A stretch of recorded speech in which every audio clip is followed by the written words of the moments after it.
አትበይም እንዴ? አይ በቃኝ አክስቴ፣ ተነሽ ቢጉ ሰዓቱ እየሄደብን ነው። እንውጣ። ትብላ እንጂ ከረፈደባት እኔ ኮሌጅ ድረስ አድርሳታለሁ። አንቺ ከፈለግሽ መሄድ ትችያለሽ። ኖ ኖ ኖ፣ አይ ችግር የለም፣ የግዴታ አብረን መሄድ አለብን። በዛ ላይ ደግሞ የምታሳየኝ ቦታ አለ። የምን ቦታ እህቴ? ማታ የነገርኩሽና። ተነሽ። እሺ በቃ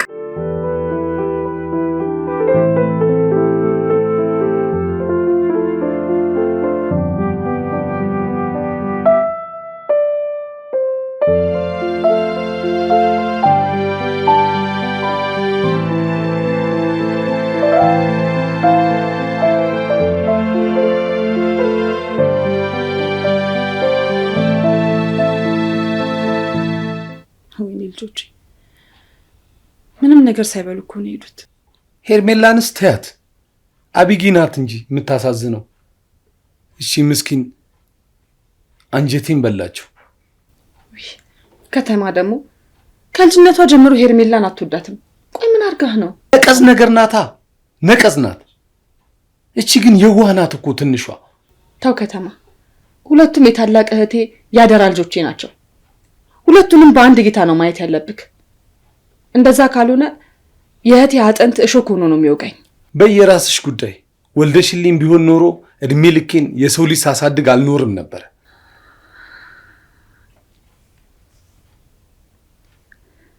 ፈጣሪ ካልፈቀደስ? መጸለይ ነዋ፣ መጸለይ። ነጠላ ያንጠለጠልሽ የምትሄጂው የት ነው? የዛሬው ደግሞ ባስ ያለ ነው።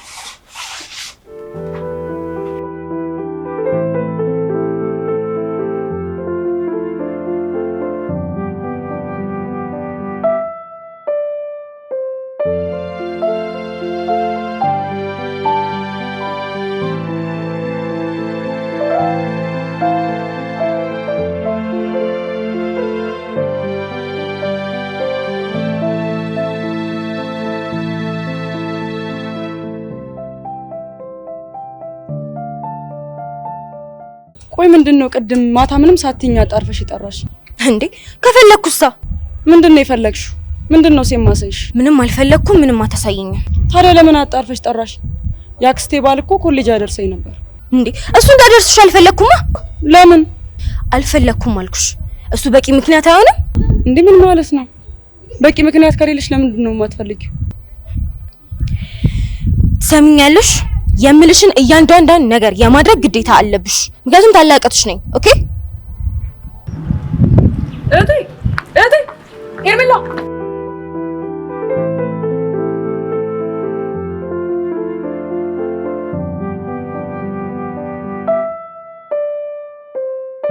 ጎመን፣ ነጭ ሽንኩርት፣ ፈረሱላ ቢሆን ለቤትም ይተርፈኛል። እሺ ዘይት 25 ሊትር ቢሆን ይበቃል። በቂ ነው። ጤፍ ከቴ ስማ፣ ጤፍ 100 ኪሎ አይበቃልም? 100 ኪሎ ብሎስ ሽንኩርት ደግሞ 50 ኪሎ ይበዛ ይሆን እንዴ? ምን ይመስልሃል? ለምኑ? ወይ ከቴ ለድግሱ ነው። ማንን ልድሪ ነው እኔ ሳላውቅ? ወይ ከቴ ቀልድና ቁም ነገር አይለይም። ቆይ እኔ የምልህ ወይፈን ስንት እናገኛለን? ከብት ልታደልቢ ነው እንዴ? ቀልደህ ሞተሃል። ና ኮርኩረኝና ልሳቅልህ። አሁን በዚህ ሰዓት ይቀለዳል? አንዴ ቆይ፣ ስለምን ድግስ ነው የምታወሪው? አልገባኝም እኮ። አላወቅም እንዴ? ሄርሜላን እንደ አባት ሆነ ተንከባክባ ያሳደግካት ልጅህ እኮ ከወር በኋላ ትመረቃለች። እንኳን ደስ አለ። ታዲያ ድግሱ ከሷ መመረጋ ምን የሚያገናኘው ነገር አለ ማለት? አሁንስ ቀልድህ እንጨት አለ። ልትመረቅ ነው እያልኩ እኮ ነው። ትመረቅ። ለአመታት ገንዘቤን ፎጭ አድርጌ ማስተማሬ ሳያንስ እንደገና በድግስ ምክንያት ቅሪቴን ልበተን እንዴ? ይሄንን ነው የምፈልገው? ኧረ ተው ከተማ። ልጅህ ብትሆን እንደዚህ ትል ነበር? ምንም ቢሆን እኮ የእህቴ ያደራ ልጄ ናት። ለአንተም ልጅህ ናት። ተይ እባክሽ። መውለድ ሌላ ማሳደግ ሌላ። ልጅማ ይሄው እንዳማረኝ አለው። እሺ ውሳኔ ምንድን ነው? ቡና ፍልተሽ ፈንድሻ ፈንድተሽ ኮንግራ ቢያት። ይሄን በጣም ሲበዛባት ነው። ተግባባ? በቃ ይሄም ሲበዛባት ነው አልኩሽ እኮ። አሰሚኝም እንዴ? የኔ ውሳኔ ይሄ ነው።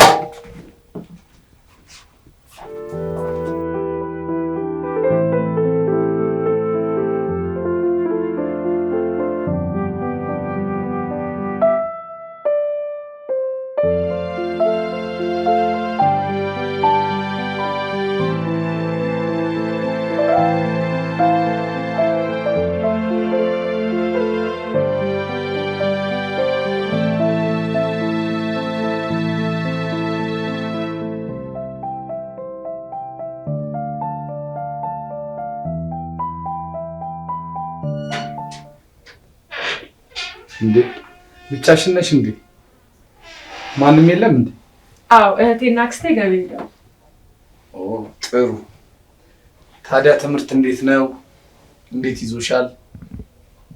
ትንሽ ይከብዳል።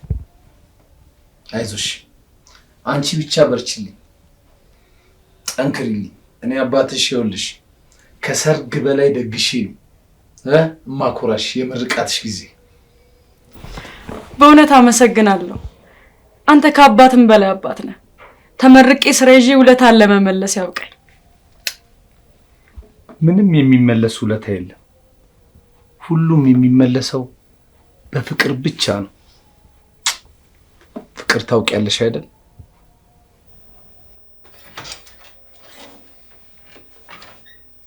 አንተ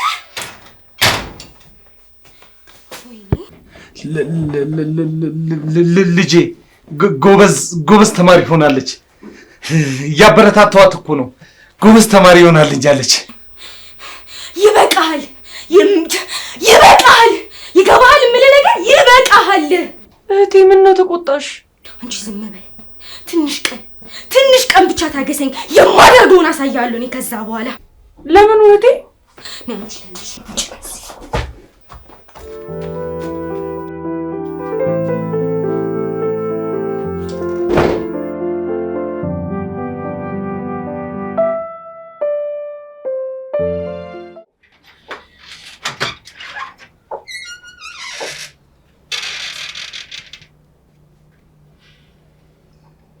ዛሬ ደግሞ ትምህርት የለም እንዴ?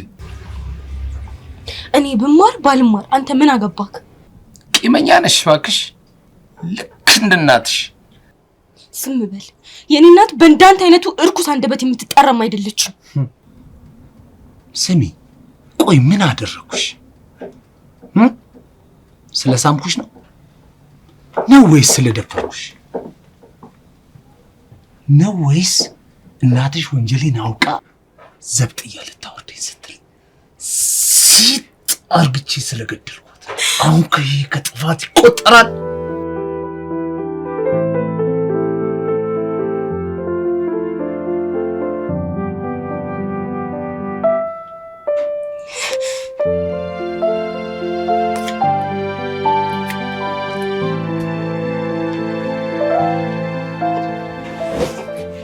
ተወኝ፣ በቃ ተወኝ። እኔ ይበቃኛል፣ በቃኝ። ምን? 3 ቀን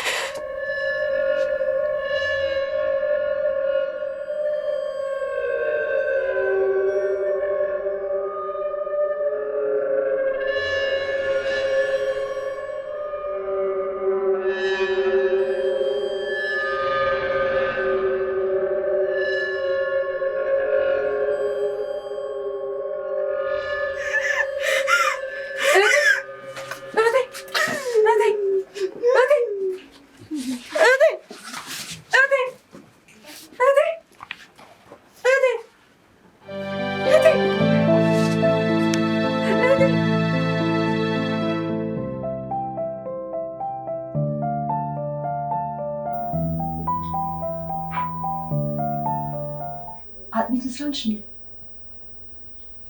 አይ አልፈልግም አክስቴ። እሺ ሾርባ ነገር ልስራልሽ። እስኪ እሺ በይኝ። ምንም እኮ አልበላሽም።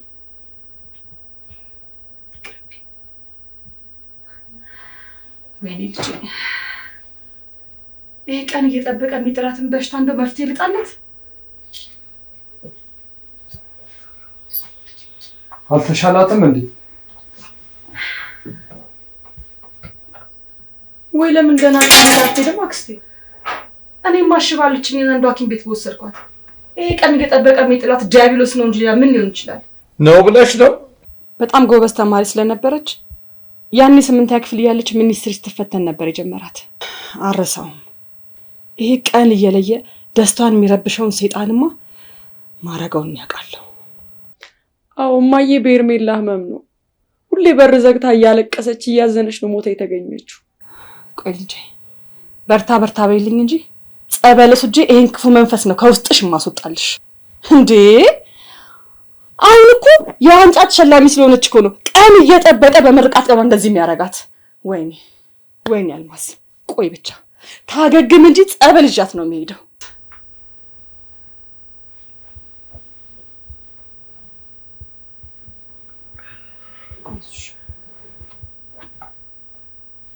እህቴ ልምጣልሽ?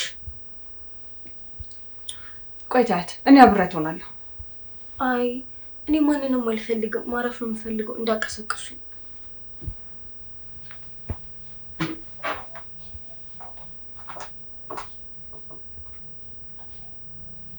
ተዋት እስቲ፣ ልጄን አጨቅጭቋት እስቲ፣ እርፍ ትበልበት። እንደዚህ ማሟት ትጨቀጭቋታላችሁ። ምን አለበት ብታርፍበት? ተዋት በቃ አትጨቅጭቋት። አይ ከተማ ልጆች ሲታመሙ እኮ ምንም አትችልም። ሆዲን ቦጫቦጫል። ቀላል ባልወልዳቸውም እኮ የአባታቸው ምትክ አባታቸው እኮ ነው። አባታቸውማ ያኔ ልጅ እያሉ ዘመቻ ሄዶ በዛው ቀረ። አይ እንግዲህ እንደዚህማ አታላዝኝብኝ።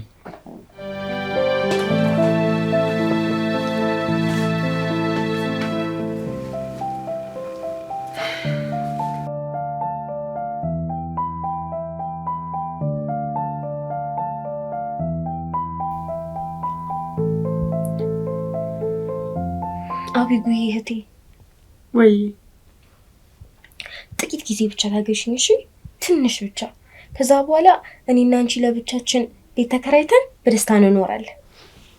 እማማና አባባን ትተን?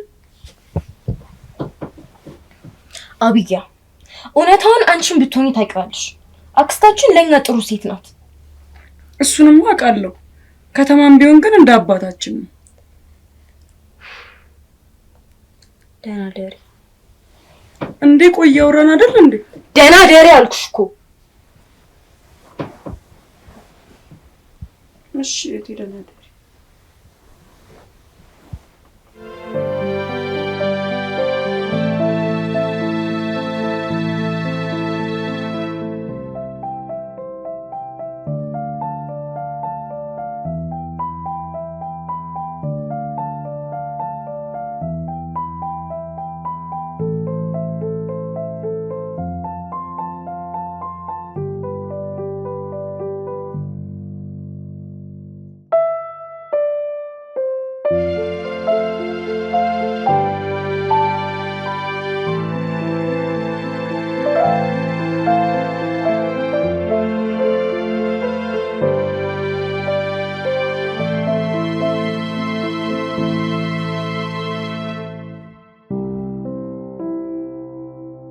የኔ ታናሽ እህት፣ የኔ ቤተሰብ፣ ይሄ ጭራቅ ባንቺ አስፈራርቶኝ እኮ ነው ዝም ጭጭ ብዬ መደፈሪንና የእናቴን ግድያ ችዬ ቁጭ አልኩት።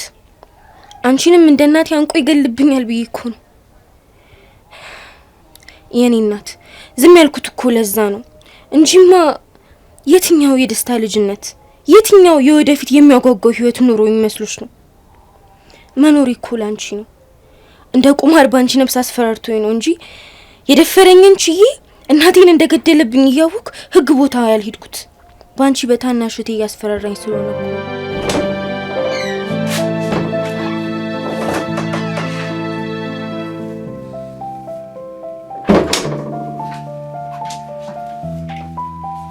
ትሰሚያለሽ? አክስቲ ስመጣ እንዳጠረጥር ቶሎ ብለሽ ሻወር ውሰጂና ልብስሽን ቀይሪ። ግን እስከ መቼ? እኔ እስኪበቃኝና እስክጠላሽ ድረስ። ትንሽ ብለህ ፈጣሪን አፈራ። ለምን አትወኝም? ቆይ ስፈልግ እተውሻለሁ። አላሳዝንም? ያኔ በ14 ዓመቴ ደፍረኝ እናቴን መግደል ሳያንስ ደግሞ አሁንም እንዳሻው በፈለክበት ጊዜ የመጣት ትደፍረኛለህ። ቆይ እሺ ከኔ ምንድን ነው የምትፈልገው? ዝጊ፣ አታናዥኝብኝ። አሁን አድርጊ ምልሽን ብቻ እንድታደርጊ ነው የምፈልገው። ደግሞ መድኃኒት መዋጠሽን እንዳትረሽ። ዘርበያው ሂጂ ያልኩሽ እኮ ከፊቴ።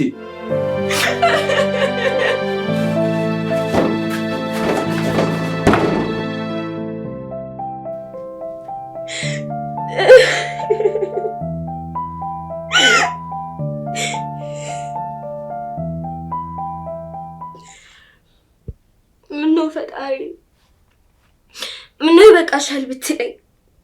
እኔ በቃ ከዚህ በላይ አልችልም።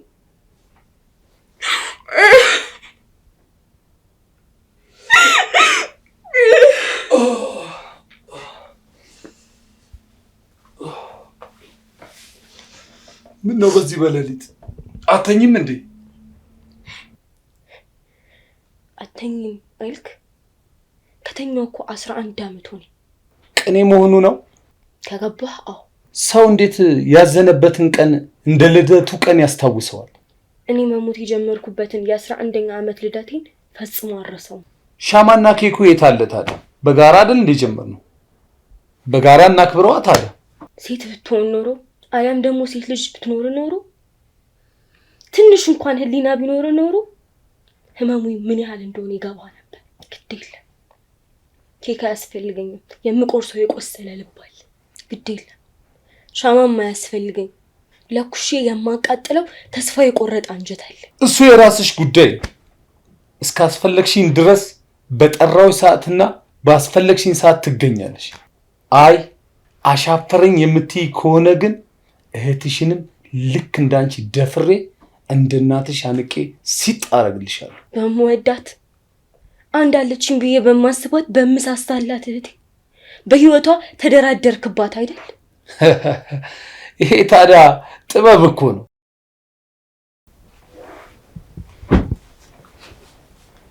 ትሰማኛለህ? ተጀምሮ የማያልቅ ኑሮ የማይሞት የለ። ትንሽ ቀን ብቻ ጠብቀኝ፣ ትንሽ ቀን። ከዛ በኋላ ይህንን ደስታን ቀምቼ በእኔ ለቅሶ አወርሳለሁ። ትሰሚያለሽ? የፈለግሽውን መምረጥ ትችያለሽ። ወይ የእህትሽን ህይወት ወይ የራስሽን መንገድ።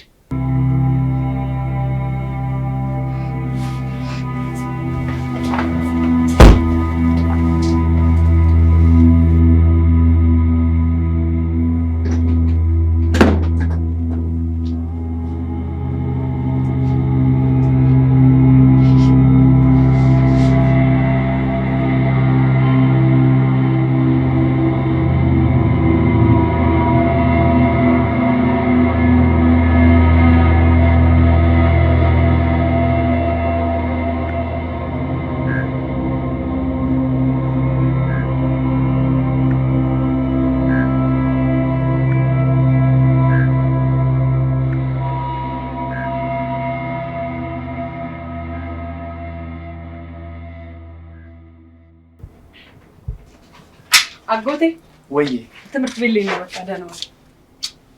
በነገራችን ላይ እህትሽ ፕሬዘንት ስላለባት ዛሬ ታመሻለች። አክስትሽም የሰፈር ለቅሶ ስላለ ማምሸቱ አይቀርም። ስለዚህ በጊዜ አስፈቅደሽ ነይና ቆንጆ ጊዜ አብረን እናሳልፋለን። በዛ ላይ ደግሞ ያዘጋጀውልሽ ቆንጆ ስጦታ አለ። በቃ በጊዜ አስፈቅጄ ይወጣል። እሺ የኔ ልጅ።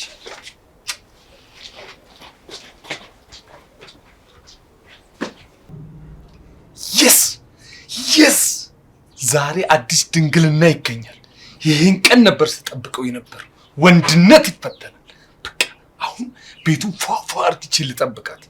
ይህን ቀን አያመልጥም።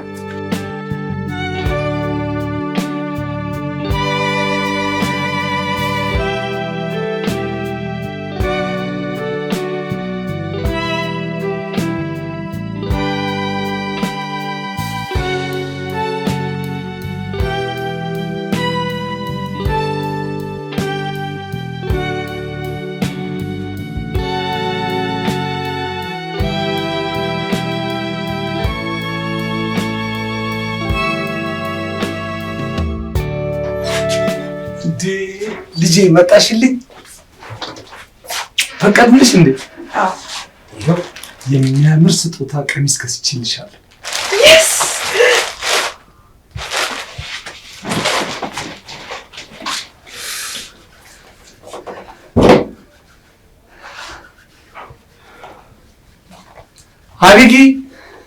አቢጊያ እንደምትወጂው መቼም ተስፋ አደርጋለሁ። ቆንጅዬ ቀሚስ ነው የገዛውልሽ የኔ አበባ።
አንቺ ሰላቢ በዚህ ሰዓት እዚህ ምን ታደርጊያለሽ?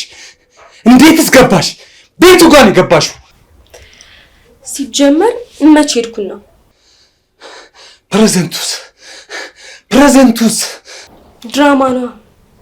ድራማ አይተህ አታውቅም?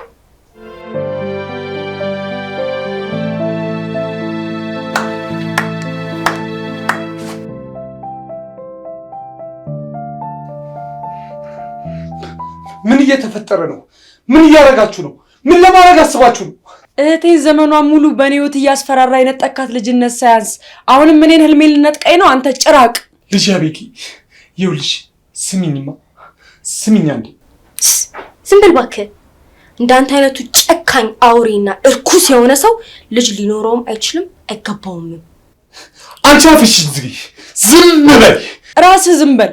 እህቴ ለኔ ብላ በሯን ዘግታ ያለቀሰችው ቀን ያበቃል። አብቅቷልም። ሁሉን ነገር አውቃለሁ።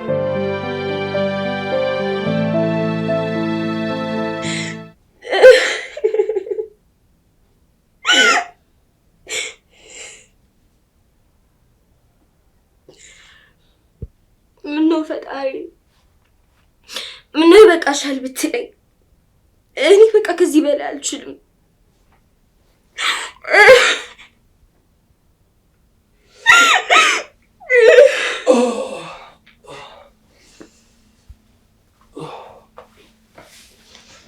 ምነው በዚህ በሌሊት አተኝም እንዴ? አተኝም አልክ? ከተኛው እኮ 11 ዓመት ሆነ። ቅኔ መሆኑ ነው ከገባህ? አዎ። ሰው እንዴት ያዘነበትን ቀን እንደ ልደቱ ቀን ያስታውሰዋል? እኔ መሞት የጀመርኩበትን የ11ኛ ዓመት ልደቴን ፈጽሞ አረሰው። ሻማና ኬኩ የት አለ ታዲያ? በጋራ አይደል እንደ ጀመርነው? በጋራ እናክብረዋ ታዲያ። ሴት ብትሆን ኖሮ አያም ደግሞ ሴት ልጅ ብትኖር ኖሮ ትንሽ እንኳን ህሊና ቢኖር ኖሮ ህመሙ ምን ያህል እንደሆነ ይገባ ነበር። ግድ የለም ኬክ አያስፈልገኝም። የምቆርሰው የቆሰለ ልብ አለ። ግድ የለም ሻማም አያስፈልገኝ። ለኩሼ የማቃጥለው ተስፋ የቆረጠ አንጀት አለ። እሱ የራስሽ ጉዳይ። እስካስፈለግሽኝ ድረስ በጠራው ሰዓትና ባስፈለግሽኝ ሰዓት ትገኛለሽ። አይ አሻፈረኝ የምትይ ከሆነ ግን እህትሽንም ልክ እንዳንቺ ደፍሬ እንደናትሽ አንቄ ሲጣረግልሻለሁ። በመወዳት አንድ አለችኝ ብዬ በማስባት በምሳሳላት እህቴ በህይወቷ ተደራደርክባት አይደል? ይሄ ታዲያ ጥበብ እኮ ነው።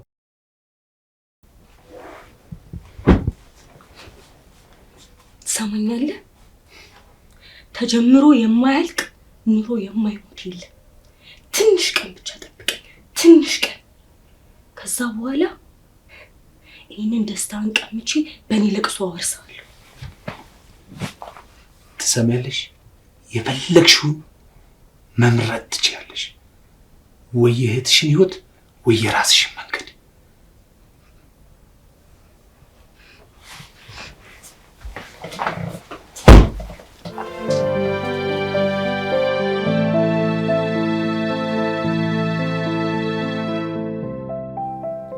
ነግራኝ ሳይሆን ሁሉንም ነገር በአይኔ አይቼ ነው።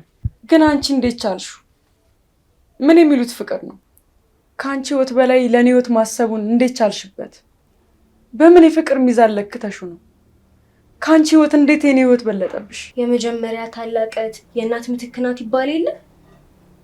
እህቴም ልጄም አደራዬም ሆንሽብኝና ከኔ ህይወት ያንቺን ህይወት አስበለጥኩኝ። ዝጉ! አሁን ምንም ሆነ አልፈልግም። ቤቴን ለቃችሁ ውጡ። አለበለዚያ ግን ሁለታችሁንም ልክ እንደ እናታችሁ ሲጣርግቼ መገላችሁ።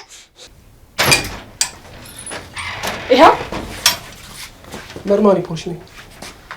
እንዳትንቀሳቀስ፣ ዙሪያን ተከባሃል።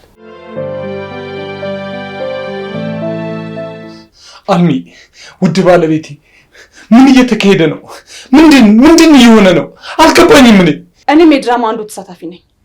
ሄርሜላ መድፈርህና እህቴን መግደል ሳያንስ እሷ ግን ሁሉን ነገር ብትደብቀኝም አቢጊያ ግን ሁሉን ነገር ነገረች። አልሚ፣ ውድ ባለቤቴ፣ እነሱን አምነሽ እኔ ላይ ፖሊስ እኔን አሳስረሽኝ ይዘሽ ልትሄጂ እነሱን አምነሽ አልሚ፣ አመንሻቸው። ሴሰኛና ጨካኝ መሆንን እኔም በሂደት አረጋግጥ። እንዴት እስከዛሬ አላወቅኩም? አንድ ቤት እየኖርን እንዴት ወንጀልን ማወቅ ተሳነኝ? ያንተስ ከፋ። አንተ ማለት የጓዳ ውስጥ አይጥ ነህ። በልበላው፣ ሌላውን ህግ ፊት ታብራራለህ። ነው በቀጥል።